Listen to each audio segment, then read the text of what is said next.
Welcome back, and let's go ahead and take a quick look at Hurricane Maria because it is making landfall currently on Puerto Rico. It made landfall initially at 5:30 a.m. this morning as a Category 4 hurricane with winds in excess of 155 miles an hour, and those are the sustained winds. The gusts were up around 190 miles an hour, which was more than some of the sustained winds that Hurricane Irma had. However, Hurricane Irma also had wind gusts in excess of 200 miles an hour. So these are two extremely powerful hurricanes that have impacted the same area. Now it is continuing its path up as a hurricane Category 4, continuing north of Cuba and Puerto Rico, and it's going to continue as a trajectory that is going to follow along with Hurricane Jose. It's really going to make its way up the East Coast without fully impacting the area, especially down in South Florida where we saw Hurricane Irma impact. This is going to take that hard, sharp right turn and then start to decrease in intensity down to a hurricane Category 3 and then eventually down to a 2. But that could still leave some devastating effects for those areas along the East Coast that are currently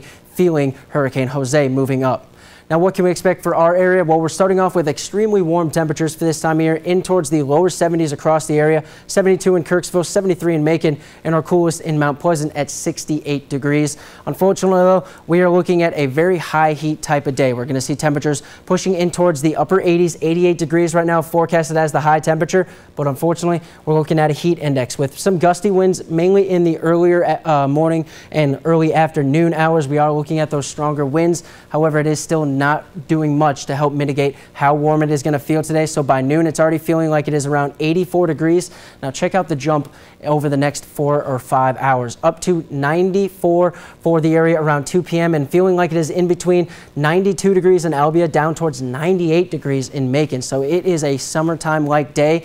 Up until we start to bring those showers and storms in, that's going to start to push the humidity out of the area, leaving us tomorrow morning with much needed rain for the area once again. So what can we expect for tonight, though? Temperatures falling down towards about 69 degrees for your overnight low, and we are going to continue to see those storm chances through those overnight hours, and we're really looking at most of our rain occurring from about midnight and on. So let's go ahead and take a look at what the Storm Prediction Center has. They're just underneath a marginal risk outlook for our area. We haven't seen it change from yesterday.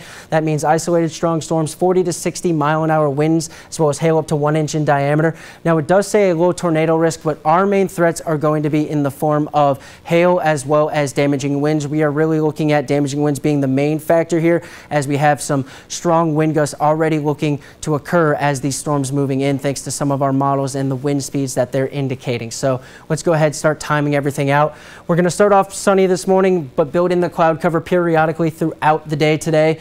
And as we head in towards those about 3 to 4 p.m. hour, we're going to start off with some general showers making their way into portions of southeast Iowa at first, and this is all along a cold frontal boundary that's not going to be pushing temperatures down, unfortunately. So we are looking at a nice active thunderstorm cell in towards Sullivan County, and then as we head off in towards those late overnight hours, this is when we're going to start to see the development really starting to occur. It's post 9 p.m. in towards midnight. We're really watching this area off towards the easternmost portion of our viewing area in southeast Iowa. That's where we're seeing a lot of the thunderstorm potential occurring at first, and then we're going to watch as this line starts to swing in a more east-northeasterly direction rather than it sliding off down towards the south. So we are going to see that one last cell occurring in towards the portions of southeast Iowa around 11 a.m.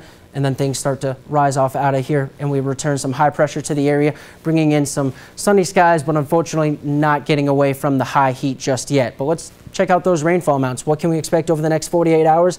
Well, we have a bit of a spread of about 1/10 of an inch in Albia down towards 1 1/10 inches in areas like Milan and Kirksville. So we are looking at quite the spread of rain, with most of our areas seeing anywhere between 1/4 of an inch and about 1/2 of an inch, with isolated areas getting about 3/4 of an inch. Now, as for your extended forecast, those high heat temperatures are going to last through the rest of the work week, and we don't start dropping anything until we head in towards Sunday. Now stick with us. Tech Bites is coming up next.